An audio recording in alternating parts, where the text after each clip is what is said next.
Women over 60. Your libido is being controlled by your breakfast. Not your age, not your hormones alone. Your breakfast. If that sounds impossible, stay with me for the next 60 seconds.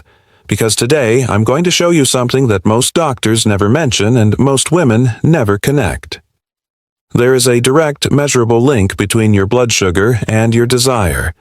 It happens in your body every single day. And once you see it, you can't unsee it. By the end of this video, you'll understand exactly what is happening and exactly what to change, starting tomorrow morning. No medication, no expensive supplements to begin with.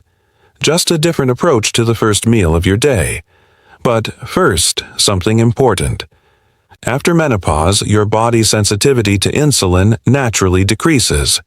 This is directly linked to the decline in estrogen, because estrogen plays an active role in keeping your cells responsive to insulin signals. Less estrogen means more insulin resistance. This is why so many women over 60 notice their energy becoming less predictable and their blood sugar patterns shifting even without changing their diet. What most women don't know is that this shift in insulin sensitivity directly affects the hormones that control desire. That's the connection we're going to work with today. I want to tell you about a woman I'll call Grace. Grace is 64. Some days she wakes up feeling present, engaged, interested in her partner, interested in herself. Other days she wakes up flat, heavy, like desire is something that belongs to a different person on a different day. She told me, I thought it was my mood, or my hormones, or age catching up with me. I started keeping a little journal, trying to find the pattern. I tracked my sleep, my stress, whether I'd exercised. Nothing lined up consistently. She hadn't found the pattern yet, because she was tracking everything except the one thing actually driving it. She wasn't tracking her meals. If that sounds familiar, hit subscribe right now, because what I'm about to explain has nothing to do with willpower, attitude, or age. It has to do with something measurable that is happening in your body every single day. Let's go straight to what to do about it. 5 steps, each one builds on the last. One thing to note before we start. Step 5 is specifically about evenings and intimacy, and it contains something that most women never hear anywhere else about the relationship between dinner and physical arousal. Keep watching, because that step on its own changes how many women think about their evenings entirely. Step 1. Change what you eat first in the morning. This is the single most important change you can make, and it starts working within days. Here's why. When you eat a carbohydrate-heavy breakfast, your blood sugar rises quickly. Toast, juice, cereal, sweetened yogurt, sweet coffee drinks. All of these push blood sugar up fast. That spike triggers a large insulin response, and high insulin directly increases a protein called SHBG, sex hormone binding globulin, which locks away your available testosterone. Think of SHBG as a vehicle that carries testosterone through your bloodstream, but keeps it inside the vehicle where your cells cannot access it. More insulin means more SHBG means more testosterone locked away and unavailable for desire. Not over months. Within hours of breakfast.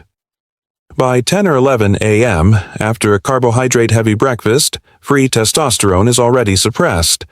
The blood sugar has crashed. Cortisol has spiked to compensate. Cortisol further suppresses testosterone. And a woman sits at her kitchen table wondering why she feels completely flat before noon and has no idea that her breakfast is the reason. The shift is simple. Protein and fat before any carbohydrates. Eggs cooked any way you like. Full-fat Greek yogurt with no added sugar. Smoked salmon. A handful of almonds or walnuts. Half an avocado. These foods produce a slow, stable glucose response. Insulin stays low. SHBG stays lower. Testosterone stays available. Your energy and your desire stay more consistent through the morning and into the afternoon. Most women notice a difference by the 3rd or 4th morning. Not a dramatic shift. a steadier baseline, less of that morning flatness, less of the 10 a.m. crash, more of what you actually wanted to feel when you woke up. Step 2. Eat in the right order at every meal. You don't have to change what you eat, just the order you eat it in. Eat fiber and protein before carbohydrates at every meal. Eat your salad before your pasta. Eat your chicken before your rice. Eat your vegetables before your bread. Studies have shown this simple shift reduces the post-meal glucose spike by up to 30 to 40% compared to eating carbohydrates first. The fiber physically slows digestion and creates a buffer. The protein triggers a more measured insulin response. A smaller glucose spike means smaller insulin rise. Smaller insulin rise means less SHBG produced. Less SHBG means more free testosterone available for the hours that follow. Same food, different order, meaningfully different hormonal result. This applies at every meal, not just dinner. The lunch you eat at 1 p.m. is affecting your energy and your desire at 4 p.m. The dinner you eat at 7 p.m. is affecting the hormonal environment at 9 p.m. The order matters at every meal, every day. Step 3. Walk for 10 minutes after your largest meal. A 10-minute walk after your largest meal pulls glucose out of your bloodstream through your muscles, independently of insulin. Your muscles act as a direct glucose disposal system when they are contracting. This flattens the post-meal glucose curve at the exact moment it would otherwise peak. Why does this matter for desire?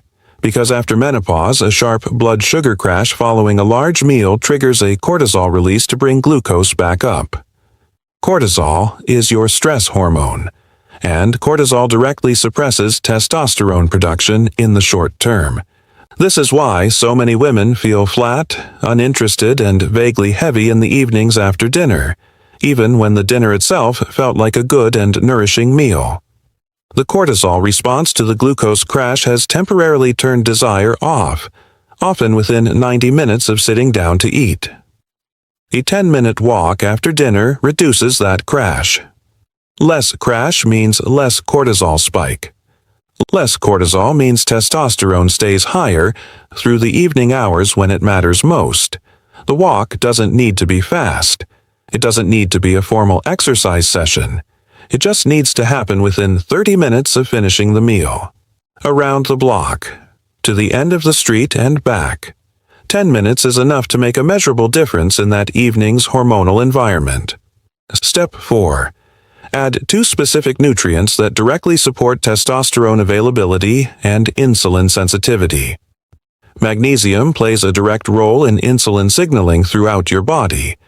When magnesium is low, your cells become less responsive to insulin. Less insulin sensitivity means blood sugar stays elevated for longer after meals, which means SHBG stays elevated for longer, which means free testosterone stays lower for longer.